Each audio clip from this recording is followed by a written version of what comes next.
Hi, this is Elliot Fishman, and this talk is on AI and the earlier detection of cancer. Where do we stand? I gave a version on this talk at the Johns Hopkins Center for Innovative Medicine a few weeks ago, and I thought I would share it with you. The Center for Innovative Medicine is run by Dr. David Hellman. Dave is just incredible, and he has lectures every month that talk about different topics.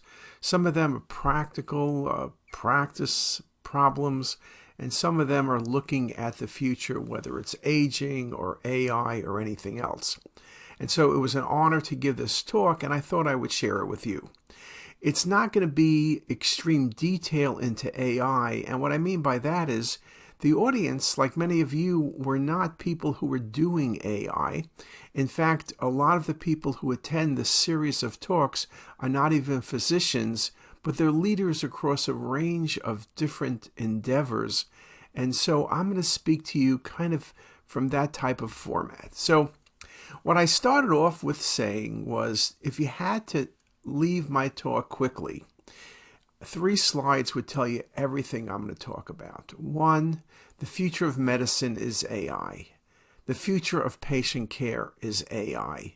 The future of medicine is dependent on how we use AI for good and avoid some of the potential problems. And we all know there are many potential problems, and we read about them on a daily basis.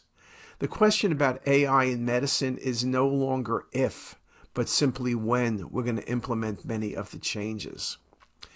I also am somewhat practical. The success of AI will depend on the cooperation of academics and the world leaders in AI, be it Microsoft, Google, NVIDIA, Apple, you name it. You can see how this is not just my opinion, but it's becoming more widespread. The New England Journal of Medicine, which till about a month or so ago never published articles where the authors were from companies, now made the decision that for AI and going forward, they're going to have to publish articles where the lead authors are from companies. And there's been articles from Microsoft and Nuance and Google recently, because they have reached the critical point of knowing that unless these companies, these people are involved, AI is not going to be successful. The way many people look at it, academics has the problems, the data, and the companies have the solutions. Neither will succeed without the other. And if we do things correctly, it's going to benefit our patients. You can see how things are happening at the speed of light every day, or seems. You're reading about ChatGPT. First it was 3.5, now it's 4.0. We're at the point where change seems to be in real time. And as I mentioned, it's not just articles in scientific journals, but it's the New York Times, Wall Street Journal, Time, and every magazine and newspaper and TV show you can think of. What's unique about this change in medicine is that all of our patients are watching it at the same time we're watching it or being engaged in it. It's not a secret. Everyone knows it's coming.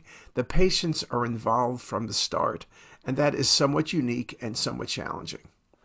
If you look at AI in the earlier detection of cancer, there have been numerous articles on many topics.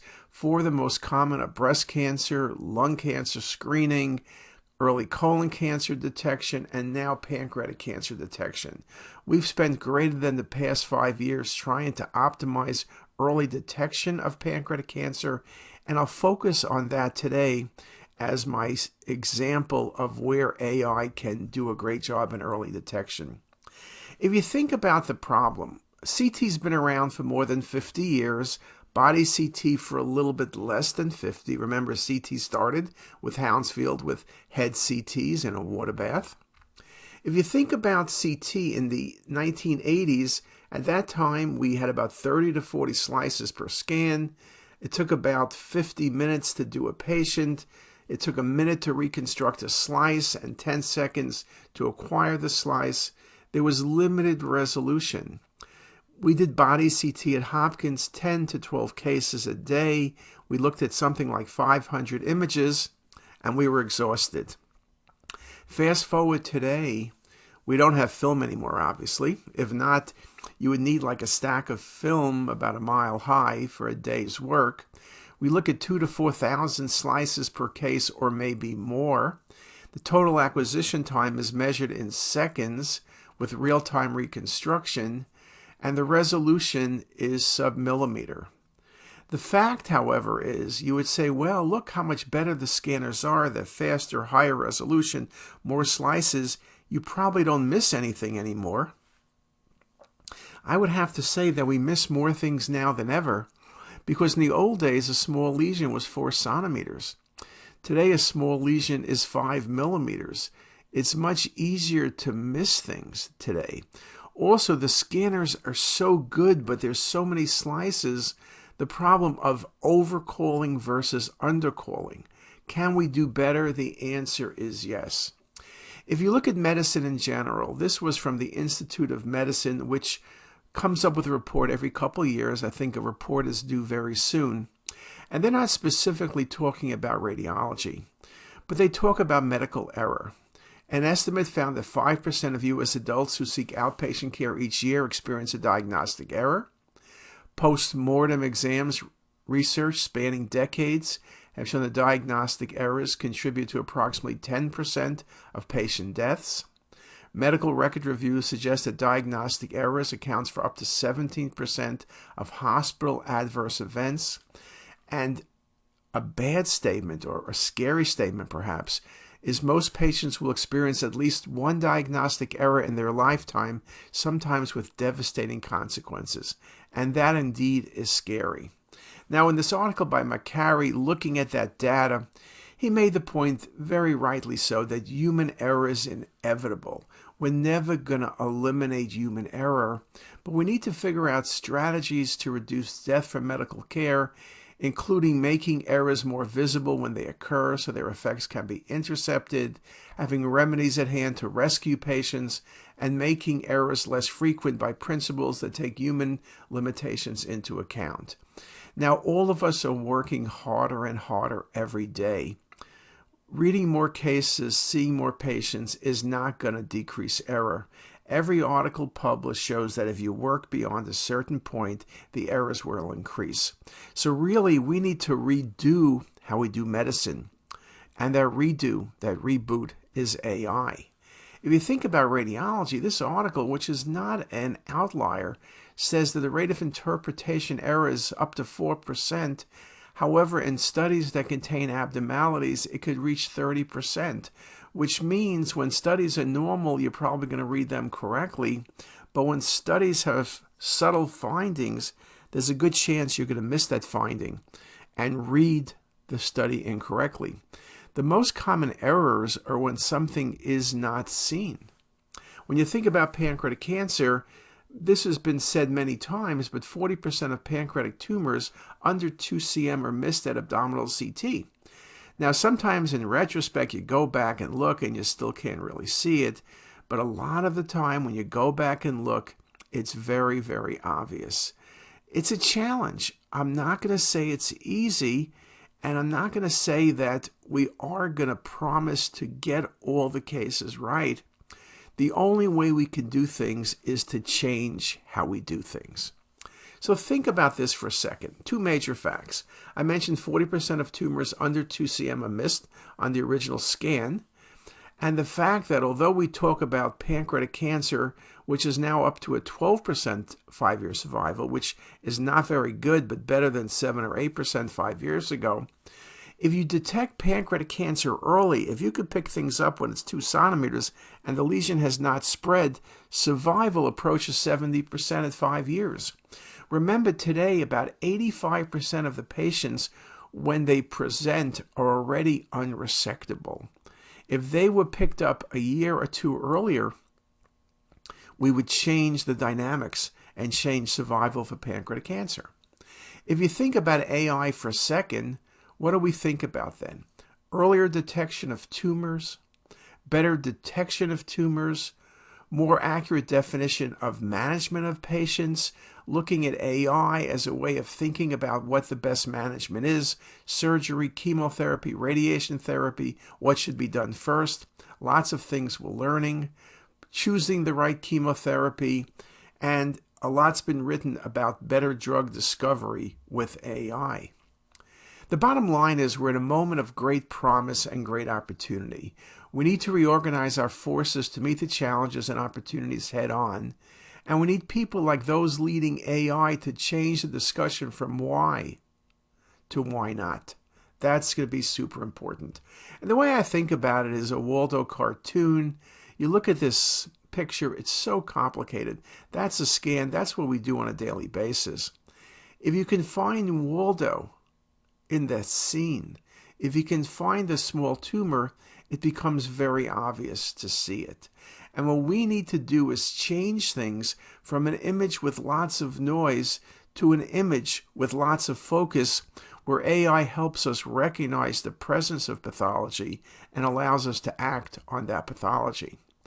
If you look at this case, which was initially misread, there was no mass seen. But we know that when you see a dilated pancreatic duct, which is obvious, and its abrupt cutoff, there has to be a mass present. And even if you don't see a mass, you need to do EUS or surgery or biopsy, because there invariably is a mass present there. We're looking at things like AI, we're looking at things like cinematic rendering, which shows you in that same case the textural changes where the dilated pancreatic duct is abruptly cut off, and that's the patient's tumor. The ability to see those things becomes very critical and allows you to detect tumors that are resectable. Or this case read as negative. You can argue, how did you miss this lesion? But there was no duct dilatation. There's a 1 centimeter hypodense lesion in the head of the pancreas down toward the uncinate. You can see it very nicely. You can see it very nicely on the cinematic rendering as well. So cinematic rendering, when you think about it, is really texture mapping. We're looking at textural change. And when you think about AI, whether it's something like radiomics or just deep learning in general, you're looking for changes in texture. You're looking for changes. Is there a part of the gland that looks different than the rest? What are we looking for specifically? That's what we really need to do. Now, of course, we can also use CT as a way of detecting other pancreatic tumors, in this case a neuroendocrine tumor, which is not very subtle, as in this patient it's large. But I think the thing to recognize is one of the things we also can do with AI is not just detect a pancreatic lesion, but detect specifically what the lesion is. So I think we're going to be using AI not only for detection, but for discrimination. Now, in this case, because of the pattern of calcification and enhancement, I don't think you're going to have a problem calling this a neuroendocrine tumor. You would never consider an adenocarcinoma because adenocarcinomas don't calcify. You could consider something like a serous cystadenoma, but you don't see the small cystic components. But again, AI will help with all of this. Now, we've been doing this for the past 6 years or so. We put a lot of effort into segmenting the different organs so that we can use the computer to allow us to predict the appearance of the pancreas. And you need to find the pancreas before you can find tumor. And we believed and still believe that segmenting all of the organs becomes critical, because by segmenting all of the organs, eventually we'll be able to recognize just the pancreas by recognizing the other organs. And eventually we expect that CT will be used to detect not only pancreatic disease, but disease in the liver, the kidneys, adrenal, spleen, and we'll have a more comprehensive exam. We are focusing on the pancreas, do not get me wrong, but I think to do the pancreas well, you'll do better by being able to recognize all of adjacent organs. And you can see in this example, not a very subtle case, a mass in the body of the pancreas with dilated pancreatic duct, the deep network prediction of the mass, the dilated duct, the normal gland, and then of course when you look at it in real time, you can see how nicely the AI allows you to find the pancreas, find the tumor, and be very specific as to the information. We also train the computer to look for findings that we do as radiologists. We look for the presence of pancreatic duct. I mentioned a duct cutoff means a tumor. So we're able to look at a dilated pancreatic duct, and when you see the duct and when you see where it stops, you have to recognize there's a tumor present. Even if you, as a radiologist, or even if the computer couldn't see the specific tumor, the abrupt cutoff tells you there's something there, and you have to have a high suspicion. Now, we've been spending the last year plus, and we plan on spending the next several years, working closely with Microsoft on this problem. We're working with Microsoft AI for Good. And the objective is, by leveraging the power of AI, we aim to revolutionize the detection and understanding of pancreatic cancer. Our cutting-edge technology enables us to identify cancer at its earliest stages, improving the chances of successful treatment and significantly advancing cancer research. Additionally, our AI-based models can distinguish between pancreatic cancer and benign pancreatic cysts, reducing the number of unnecessary procedures and improving patient outcomes. And finally, with our innovative approach, we are confident that we can make a positive impact on patients' lives and help combat this devastating disease. So you can see full 3D volumes using algorithms for detecting and localizing the pancreatic gland, and then using heat maps to be able to say the areas that we're suspicious of. So again, you can see yellow, more likely cancer, red, something looks funny, but it's less likely cancer. And again, the ability to predict with confidence scores exactly what is going on in the model. We also plan and are using deep learning with radiomics. Radiomics is a way of looking at the tissue and predicting normal versus abnormal. We've done some work with radiomics in the past. Radiomics is a way of thinking about extracting mineable high-dimensional data from radiology images and is applied within oncology to improve diagnosis and prognostication with the aim of delivering precision medicine. The use of radiomics has been done with renal masses, ovarian masses, lung cancer, rectal cancer, and pancreatic cancer. What's interesting with radiomics, it's able to see things even in retrospect the radiologists aren't. What you do, of course, is a complex modeling. You look at different features in the data. You figure out which features are important. With radiomics, you can look at 50,000 different features, but it ends up you come typically down with about 50 features, narrow it down to less than 10 features, and figure out which features are most critical for your specific problem.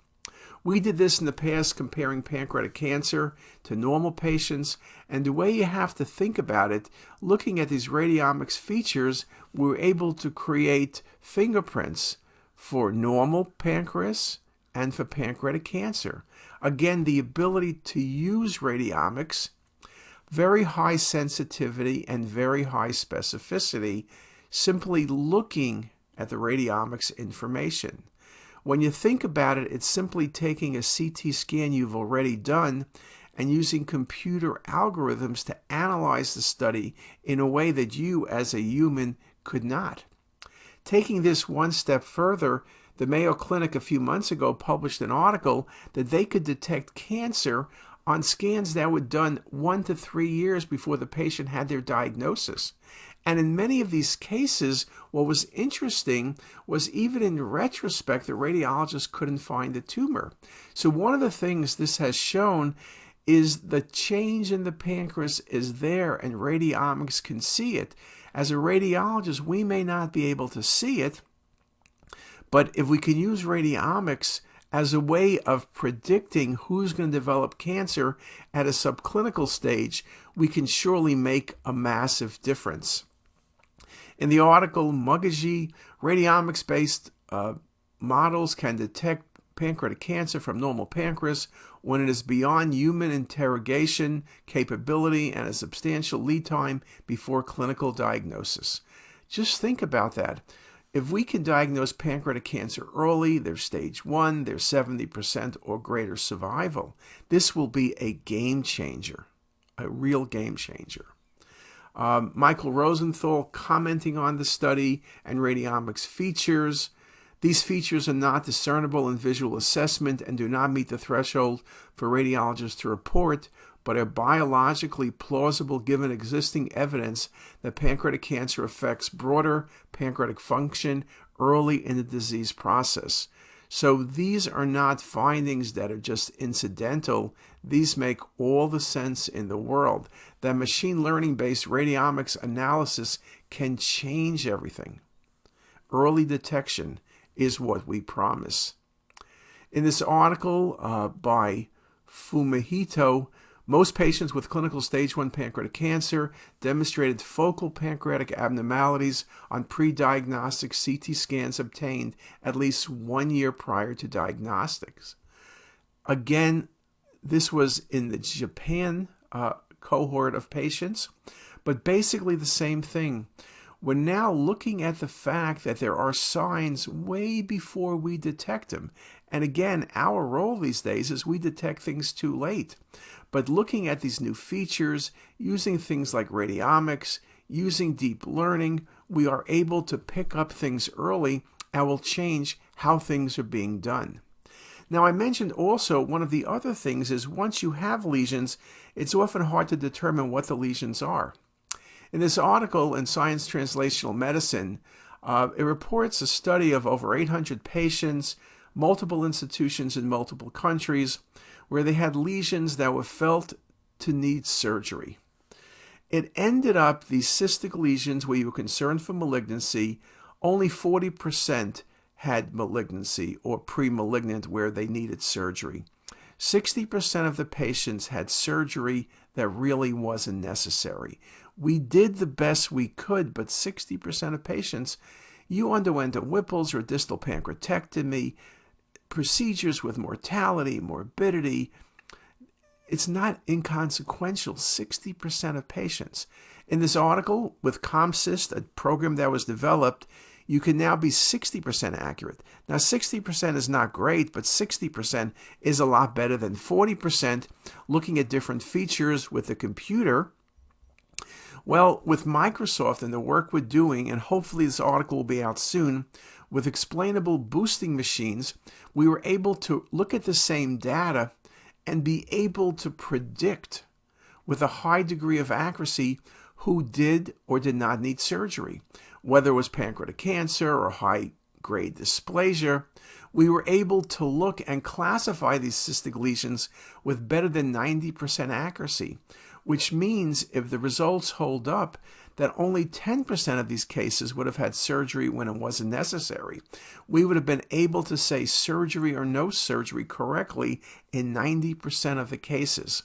So again, this becomes very important. You see the mapping of the different tumors, how things cluster. You can see the high accuracy, the high AUCs, all things that can be game changers. And we're very excited about that. We're also excited about AI that is not just the Hopkins or Mayo clinics that are going to have experts. AI has the potential to make everyone an expert. And if everybody becomes an expert, AI has the potential to improve everybody's care in small hospitals and big hospitals, in countries with resources and countries with less resources. Of course, AI has the potential to increase error if the program is not accurate or less experienced users are more apt to trust AI when AI maybe shouldn't be trusted. So it's not yet a perfect world, but as we develop better algorithms, I think the radiologists combined with AI may be just spectacular. Now, the truth with AI is in many ways, as Jensen Huang speaks about driverless cars, if everyone was a driverless car and you were on highways that were closed to everybody, you would have no accidents, everything would work perfectly. But you know, the reality is there's driverless cars and there's drivers, there's people running on the street, there's dogs jumping in, the weather's changing, all sorts of things are happening. So although a driverless car can be perfect in a test track, in reality, it's not going to be perfect because so many variables do change.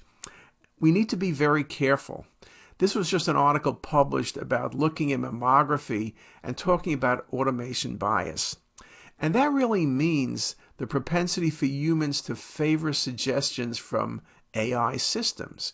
Now, it's interesting, they looked at inexperienced, moderately experienced, and very experienced radiologists, and they found that the least experienced were more apt to listen to the computer, but even the most experienced were willing to listen to the computer. And in this computer program, they created errors. And so what happened was that even experienced radiologists who would say cancer would change their mind to no cancer, or thought no cancer would change their mind to cancer, if the AI program, which was felt to be excellent, told them what to do. So I think it's going to be very important for a number of years for the radiologists to be actively involved with the computer and make certain we have the best of both worlds. Perhaps someday in the future, AI will be so good you won't need a radiologist for many things. And I see that in looking at chest x-rays, separating normal from abnormal, looking at mammogram screening, separating normal from abnormal. There's no doubt it'll be like pap smears, where the computer will replace the physician. But I think that has a way to go. In this article by Fitzgerald, what the introduction of AI algorithms might do, providing that data management and safety regulations are in place, is reduce the cost and time needed to diagnose the disease. AI can be a training tool that provides immediate specialist feedback to generalists so that in time they may perform at an expert level. A rising tide will raise all boats. In this article by Feinberg, clinicians think of diagnosis mainly in terms of the detection and classification of disease. Over time, increased understanding of the genomic, proteomic, metabolomic, and microbiomic underpinnings of human biology will produce greater understanding of the etiology and progression of biologic function from the state of health to the state of disease. Again, AI is what we need to make all of this happen. Now, I can't give you all of the answers. There's lots of things that are going to happen. There's lots of change, and literally every week there's something else. I listened yesterday to Jensen Huang's graduation speech in Taiwan, where he says, "Run, don't walk," to the graduating students. You got to move fast. And we know, to quote Donald Rumsfeld, there are the known knowns, the things we know. There are also the known unknowns, things that we do not know but recognize that. But there are also the unknown unknowns, the ones we don't know. And I think with AI, we may be in the last category. There's so much opportunity, there's so much hope, but there's so many questions to answer. I believe AI will change medicine, but change it very positively. And I think the next few years will be extremely exciting. And we need to lead. We need to do, as Jensen Huang says, run, not walk. And with that, I thank you for your attention. If you like this video, make sure to subscribe to the CTisus YouTube channel. You can also visit us at ctisus.com for even more videos, plus quizzes, pearls, protocols, and oh so much more. We're also in the App Store and have well over a dozen apps for iPhone and iPad, all completely free. Thanks for watching.